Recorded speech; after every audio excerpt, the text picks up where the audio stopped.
사무엘이 자라던 시대는 참 힘든 시대였습니다. 오늘날의 시대도 만만치가 않지요. 만만치가 않고 죄악은 온 세상에 들끓고 있습니다. 시대를 한탄하기 이전에 그 시대 속에서는 언제든지 타락의 한복판에서도 하나님이 기뻐하는 사람들은 얼마든지 태어나고 또 양육될 수 있다는 이런 믿음을 우리는 가지면서 이 사무엘 시대의 내용들을 오늘 좀 더 살펴보려고 합니다. 그래서 이 고난을 영광으로 바꾸어가고 만들어가는 이런 그리스도인들의 삶의 자세, 소위 역전의 인생 또는 전화위복의 놀라운 축복을 우리가 경험하며 살아야 되겠는데, 이런 일들을 위해서 우리는 현실과 거기에 대한 대안들을 함께 몇 가지 주제로 나눠서 생각을 해보려고 합니다. 첫 번째로는 있어야 할 것의 부족함이 우리에게도 있다 하는 것을 알 수 있습니다. 있어야 할 것은 반드시 있어야 되는 거죠. 필수적으로 꼭 있어야 될 것들이지만 오늘 우리의 삶에는 부족함이 많다. 한나에게도 결혼을 했지만 아이를 낳지 못하는 참 아픔이 그에게는 있었어요. 그런데 다행스럽게도 한나는 그나마 남편의 사랑은 독차지했던 것을 보게 됩니다. 우리가 잘 아는 대로 1장 5절 말씀 한번 합독을 한번 해볼까요? 한나에게는 갑절을 주니 이는 그를 사랑함이라. 그러나 여호와께서 그에게 임신하지 못하게 하시니. 아멘. 그러니 한나는 분인나라고 하는 또 다른 아내에 비해서는 항상 곱절의 사랑을 받고 혜택을 받는 그런 특혜를 누리는 그런 사람이 되었어요. 그렇지만 그에게도 구비되어야 되고 꼭 필요한 자녀 생산에 대한 아킬레스는 가지고 있었다 하는 것을 볼 수가 있습니다. 참 이게 아픔이죠. 우리는 다 가질 수가 없는 것 같아요.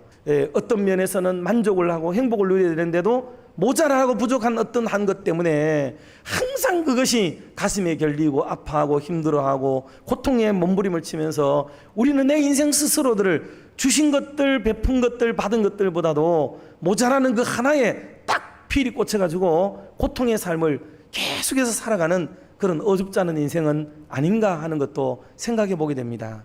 돌아보면 우리에게도 제법 괜찮습니다. 우리 인생이요 참 괜찮고요. 이만한 축복, 이만한 은혜, 이만한 사랑, 이만한 넉넉한 은총을 받으면서 살아가는 사람이 세상 속에 그렇게 많지 않아요.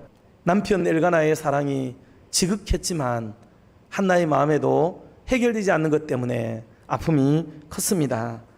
사랑하는 성도 여러분들, 저와 여러분들은 삶의 현장에서 정말 꼭 있어야 될 것, 꼭 해결돼야 될 것, 그 하나가 무엇인가 한번 떠올려 보시지요.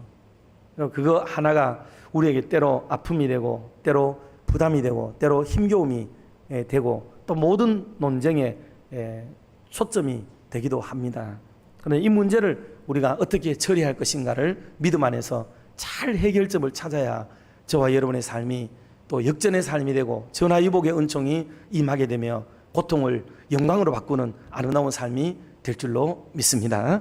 두 번째로 한나는 그래서 이 문제를 기도로 해결해 가는 것을 보여줘요. 이게 한나의 강점이에요. 강점. 우리가 한나에게서 배울 것은 많은 것들이 있지만은 그 어떤 것들보다도 한나에게서 배울 것은 기도예요. 기도. 여러분, 기도의 삶은 우리 인생을 열정시키는 최고의 것은 기도입니다. 기도. 자, 1장 10절 말씀 같이 한번 합독해 보도록 합시다.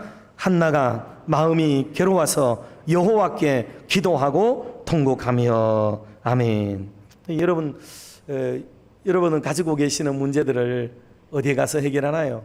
물론 사람이 누군가에게 털어놓으면 그 해소가 되기도 해요. 그런 것은 저는 이렇게 신앙적으로 눈으로 볼 때 어느 정도 일리가 있어요. 그게 맞습니다. 사람에게도 털어놓거나 어떤 상담을 통해 털어놓거나 효과가 있어요. 분명히. 그런데 그것은 신앙의 눈으로 바라볼 때에 얕은 해석이죠. 원래는 하나님께 가서 그렇게 털어놓을 때 완벽하게 해결될 수 있는 방법인데 하나님을 찾지 않고 다른 데 가서 털어놨기 때문에 어느 정도 시원함은 있지만 완벽한 해결은 이루어지지 않는다. 그런데 사람에게 가서 넋두리 하듯이 막 고발하듯이 털어놓듯이 하나님께 가서 방향을 정확하게 정하고 가서 털어놓게 되면 그 모든 문제는 시원할 뿐만 아니라 통쾌하고 상쾌하게 이 모든 일들이 매듭되어지는 은혜도 있을 줄로 믿습니다. 그리고 난 뒤에 한나는 기도를 하나님께 할 뿐만 아니라 하나님께 더한 서원을 하게 되죠. 11절 말씀도 같이 한번 합독해 봅시다. 서원하여 이르되 만군의 여호와여 만일 주의 여종의 고통을 돌보시고 나를 기억하사 그의 여종을 잊지 아니하시고 주의 여종에게 아들을 주시면 내가 그의 평생에 그를 여호와께 드리고 삭도를 그의 머리에 대지 아니하겠나이다. 아멘. 한나는 기도만 한 게 아니고 하나님 제게 아들 주시면 이 아들이 내게만 상관 있는 아들이 아니고 하나님께 상관 있는 아들이 되도록 하겠습니다. 나실린을 만들겠습니다. 머리에 삭도를 대지 않겠습니다. 하나님께 바치겠습니다. 여러분 이런 기도를 하나님께 드린 여인이 한나라는 거죠.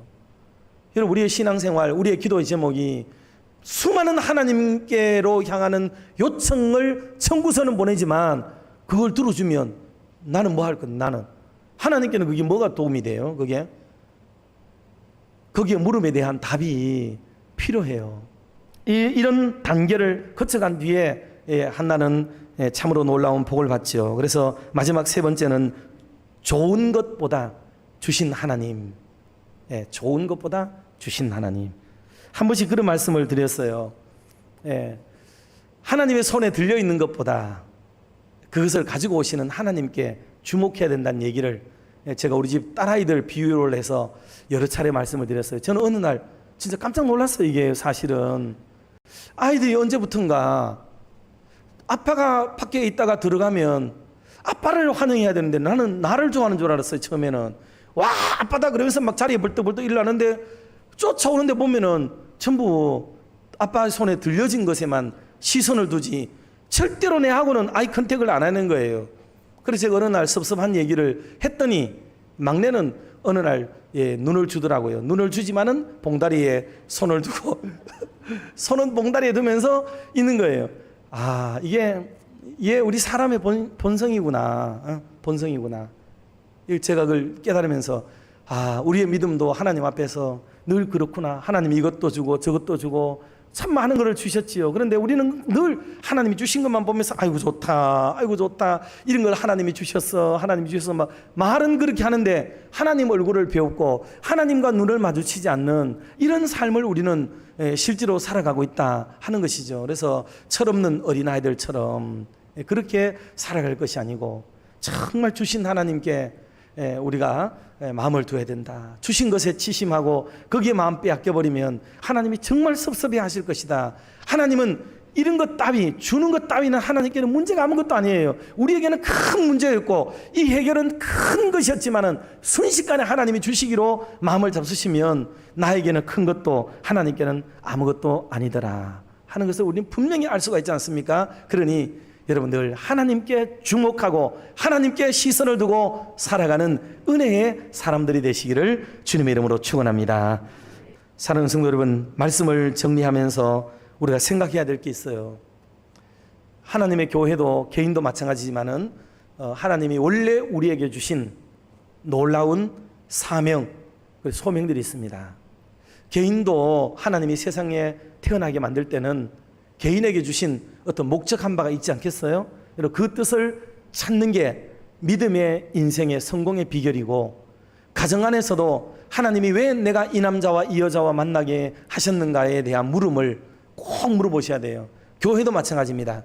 교회는 본질에 더 충실하고 본질을 이루려고 하는데 있어야 하나님이 기뻐하고 좋은 것이고 하나님의 마음을 기쁘게 해드려야 되지. 나를 만족시키고 우리를 만족시키는 교회가 되면 이미 그거는 우리가 타락하고 있다는 증거이기 때문에 여러분 이 말씀을 좀 제발 깊이 묵상을 하시고 하나님의 교회를 교회되게 만들고 하나님이 기뻐하는 교회로 만들어가는 은혜의 교회가 될 수 있기를 주님의 이름으로 축원합니다.